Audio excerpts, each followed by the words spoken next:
Hello, and welcome to another episode of Mindfulness Plus. I'm your host, Thomas McConkie. Thanks so much for listening today. I am thrilled to be back in season 5. If I didn't say that often enough in the last couple of episodes, I want to say it again. It's just great to be recording again and sharing a practice with you all that continues to be really transformative and life-changing for me. I talked about the plus in Mindfulness Plus back in season 1. But I want to pick it up again. I think there's some new listeners, and even if you're not a new listener, you might have forgotten about that conversation. I want to just pick it back up and add a couple new layers. Maybe I have a few new tricks up my sleeve over the last 5 years, picked a little something up, an insight here or there. So I want to talk about why Mindfulness Plus. So mindfulness first, it's this practice that's really proliferating in the Western world. More sectors of society are interested in it. Politics, education, medicine, everywhere. It's a practice that dates back to early Buddhism, so we could take it back. Some people associate mindfulness with the innovation of Buddhism, where it actually differentiated from Hinduism, and this is about 2,500 years ago, so it goes back at least that far.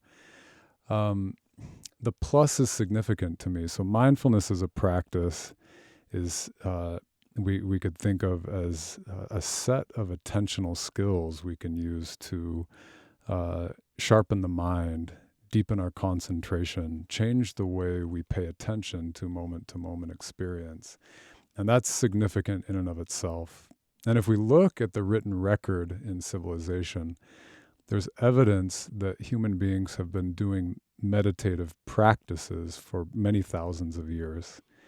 So I always think it's interesting, when human beings have been doing something for thousands of years, it's not guaranteed wisdom, because there is such a thing as kind of collective stupidity and, cultural ignorance. Just because we've been doing it a long time doesn't mean we should keep doing it.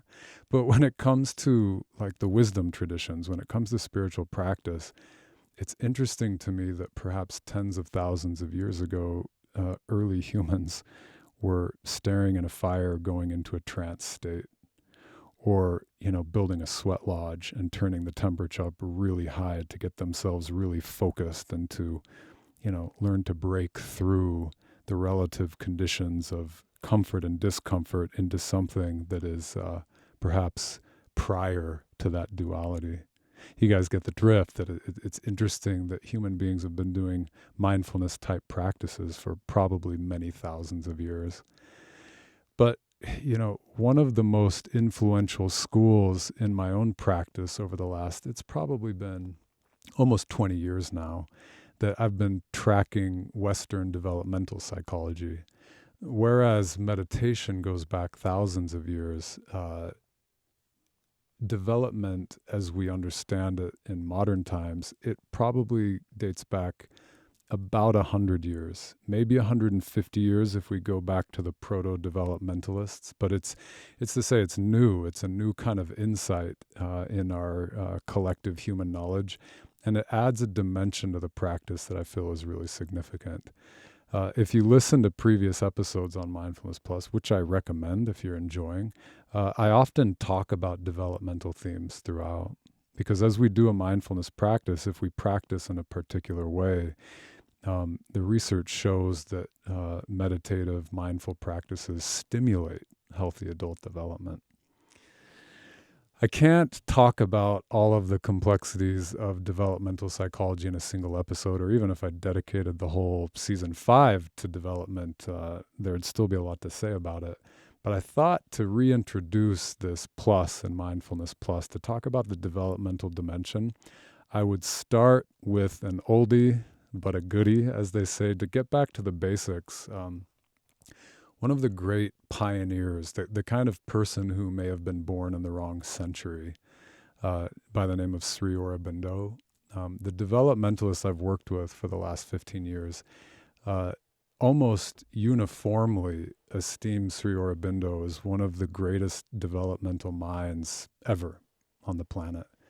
So Sri Aurobindo's work is difficult. You have to it's not a page turner where you curl up all cozy by the fire and, enjoy your wassail. Sorry, we're getting into wintertime here, so, I'm feeling it. But I kind of have to roll up my sleeves and go like one sentence at a time with Aurobindo. It's difficult, but highly rewarding. So in Fear and Trembling, I thought I would bring up a quote from Sri Aurobindo. This is from his work, The Life Divine. And he talks about development in this passage in a way that it's complex, but it's also elegant and comprehensive and insightful. So I want to read the passage, then I want to reflect on it, and then we're going to move into a little bit of practice today. Sri Aurobindo writes, "The knowledge we have to arrive at is not truth of intellect. It is not right belief, right opinions, right information about oneself and things. That is only the surface mind's idea of knowledge. To arrive at some mental conception about God and ourselves and the world is an object good for the intellect, but not large enough for spirit. It will not make us the conscious sons and daughters of infinity." That's a great line. Ancient Indian thought meant by knowledge a consciousness which possesses the highest truth in a direct perception and in self-experience. To become, to be the highest that we know, is the sign that we really have the knowledge. For the individual to arrive at the divine universality and supreme infinity, live in it, possess it, to be, know, feel, and express that one in all his being, consciousness, energy, delight of being, is what the ancient seers of the Veda meant by the knowledge. Oh, man, it's good. So I'm gonna give this another pass. One thing I'll say, so I'm gonna read it again because passages like this deserve to be read aloud twice. I know it's a podcast and you can just scrub back, but I'm gonna read it twice. I remember Evelyn Underhill, who's a master mystic in her own right. She, in her book Mysticism, a classic from the early 20th century, she talks about the hallmark of like spiritual text. If it's really powerful, it has rhythm. It's almost musical. And when I read Aurobindo, I felt myself just helplessly lulled into the timeless rhythms. So let me give this to you again and then we'll reflect a bit. The knowledge we have to arrive at is not truth of the intellect. It is not right belief, right opinions, right information about oneself and things. That is only the surface mind's idea of knowledge. To arrive at some mental conception about God and ourselves and the world is an object good for the intellect, but not large enough for the spirit. It will not make us the conscious sons and daughters of infinity. Ancient Indian thought meant by knowledge a consciousness which possesses the highest truth in a direct perception and in self-experience. To become, to be the highest that we know, is the sign that we really have the knowledge. For the individual to arrive at the divine universality and supreme infinity, live in it, possess it, to be, know, feel, and express that one in all his being, consciousness, energy, delight of being, is what the ancient seers of the Veda meant by the knowledge. That's a big quote, and this is just a couple sentences from Sri Aurobindo's books are these tomes. There's one book, Synthesis of Yoga. It probably took me 5 years to read. So before you rush to Amazon to buy an Aurobindo book, know what you're getting into. But I love Aurobindo's spirit, and I love his work, and what he's pointing to in this particular passage. I just want to reflect for a moment, then we'll move into an experience. And we live in a moment in the modern world where we habitually cognize, we intellectualize, we take experience and we render it into something abstract, conceptual. And most of education to this day kind of reflects this bias that knowledge is what we can know and express, clearly articulate, even measure, and so forth, in the spirit of the European Enlightenment. What Western developmental psychology has done painstakingly over the last 150 years is kind of chart, in Aurobindo's terms, different levels of mind, different stages of development, different qualities of consciousness that unfold developmentally. The way an acorn falls to the ground, the shell cracks open, the seed germinates.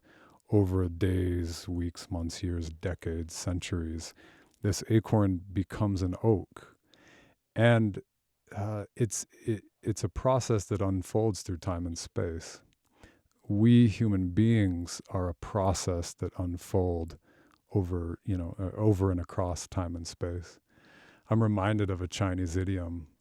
They say it's something to the effect of 一棵树10年，已为人100年. And it means that like you can grow a tree in 10 years, but it takes a century to grow a human being. It's that quality, like, and it's not literal, right? 10 years, 100 years. What they're saying is that we can consciously become the sons and daughters of infinity.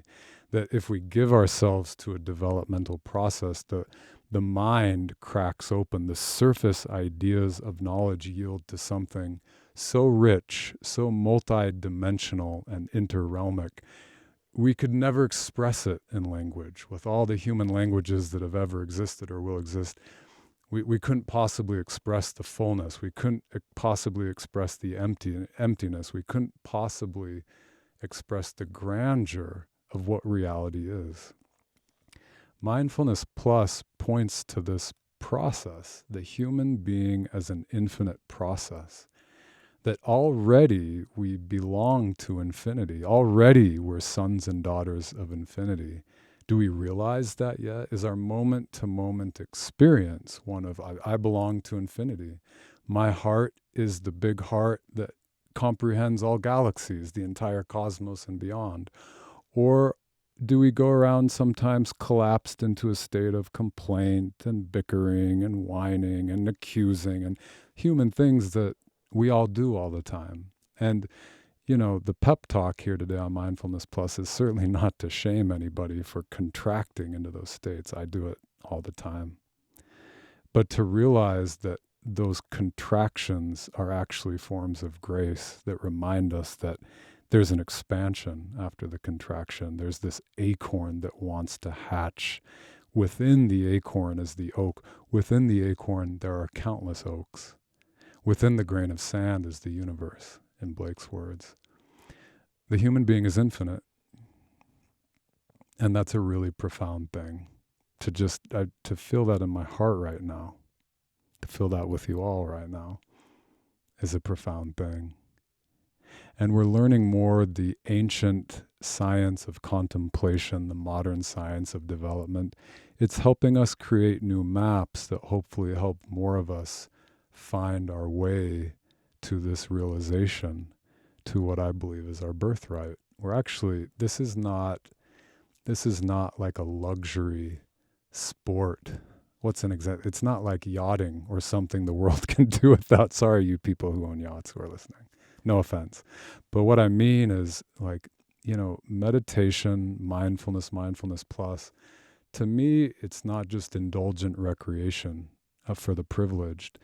I believe it's something we human beings are naturally drawn to. Our hearts are called back to it endlessly, whether we like it or not. And if we give ourselves to the practice, if we give ourselves to the path, then somehow we catalyze the process. We make possible what wants to happen through us. So Aurobindo here in this quote, he's talking about the surface level mind which sees things as it sees them, and that's okay, but there is an infinity within it and through it and prior to it and beyond it. And we can claim this. We can claim this capital K knowledge, this gnosis for ourselves. We can engage in a transformative process together. That's what I think he's saying. That's part of what I think he's saying. And it's delightful. What's this line here? I'm going to pull out a few phrases, then we'll get into some practice. It says, a conception about God, ourselves, and the world It's an object that's good for the intellect, that's good for the mind. The mind likes that, but it's not nearly big enough for the spirit, capital S. So in that sense, development is an invitation to transcend ourselves, to go beyond the self, but always to include the self. Like not only the absolute, but the very achingly poignant specificity and uniqueness of our individual lives. And it's actually both. The uniqueness of our lives isn't different than the absolute in the end. I think development points us towards the relative unfolding of our absolute nature. How do I say it any more economically than that? But talk is cheap, right? All the words in the world can't get us there. So maybe we could do a little practice and just enter in together and see where we pop out on the other side. Go ahead and settle in if you're not already settled in.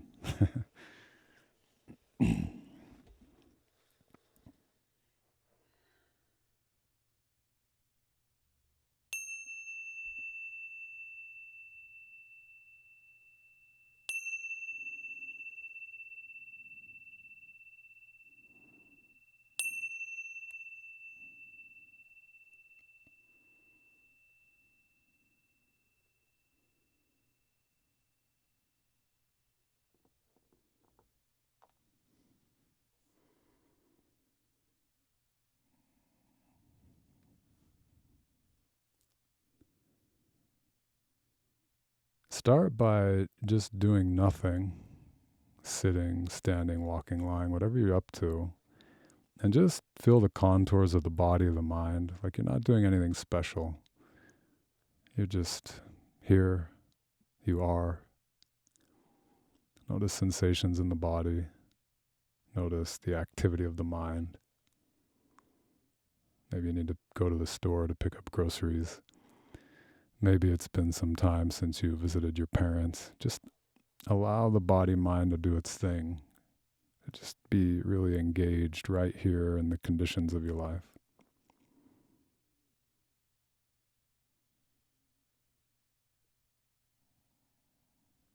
You can even intentionally think about what has to get done today. What are the concerns in your life right now?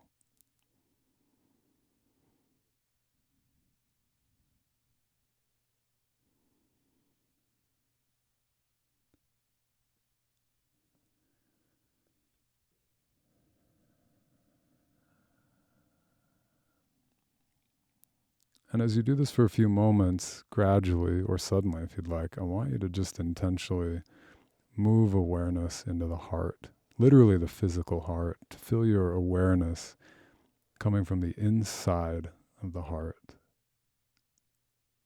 Feel this shift, this attentional shift. Just for the moment, intentionally leaving behind the surface level understanding, concepts, and knowledge of the ordinary, everyday mind.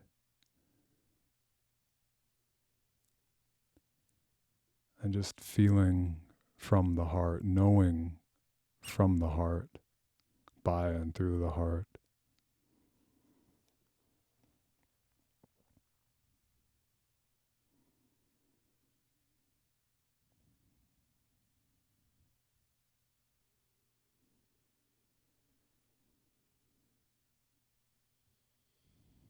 And as you do this, as you continue to relax and breathe and feel, I want you to go looking for any boundaries you feel in this experience of knowing from the heart. As you just immerse yourself in this warmth, this sympathetic resonance with the song of the universe. Notice if there's a place where you suddenly stop, you suddenly terminate, you go no further.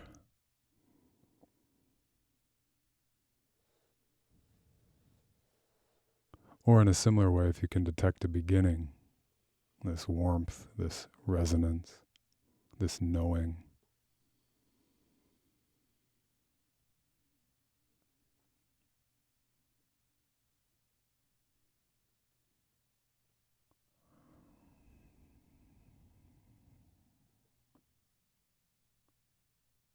Continue to relax. Drop in. If you feel the habit energy of looking up to thought to understand what's happening, to interpret it, that's fine. That's natural.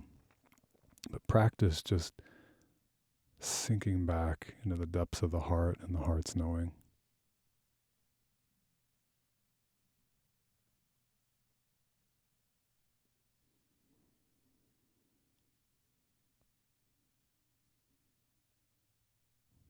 What is it that is aware of the happenings, the risings, the passings in this moment? Whatever it is that's aware, is there a beginning to this awareness? Is there an end to it? Are there any walls or borders or boundaries?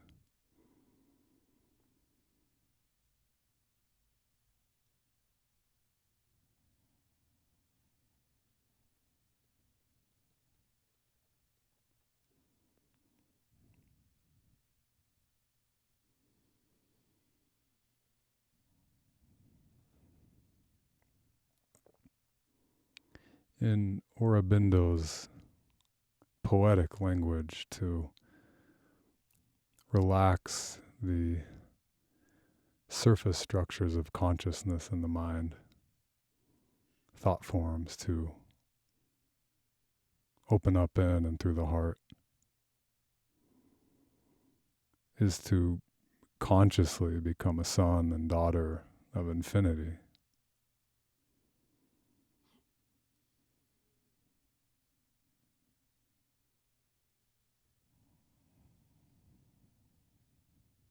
Rest assured, you don't have to struggle here. You don't have to make anything happen. You're not supposed to feel something that you're not feeling. It's just right here. Paradoxically, in this simple feeling of being, there's nothing to attain, nowhere to get.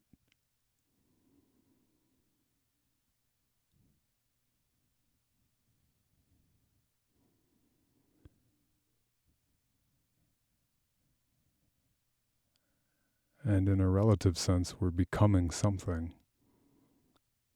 We're an unfolding process. We're developing into what we're capable of becoming.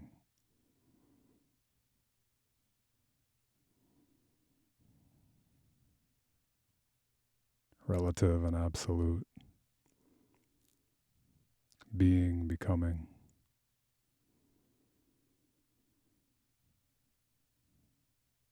This is not knowledge that we accumulate in the mind. This is the knowledge that we are.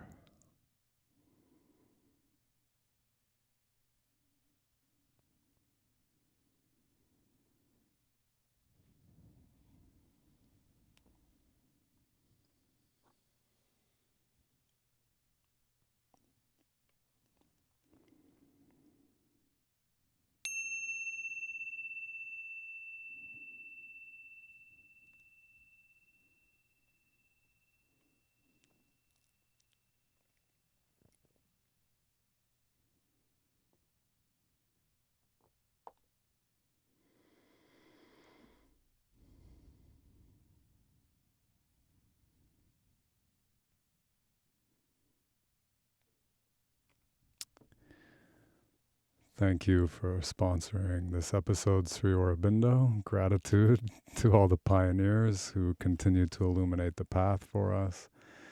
Thank you to all our teachers and the circle of illumined souls who watch over us and support our practice. Big thanks to Skylight for bringing Mindfulness Plus, how shall we say, out of the graveyard, the boneyard of podcasts. Good to be with you all. I hope you'll listen to us next week. We'll be back with more on Mindfulness Plus.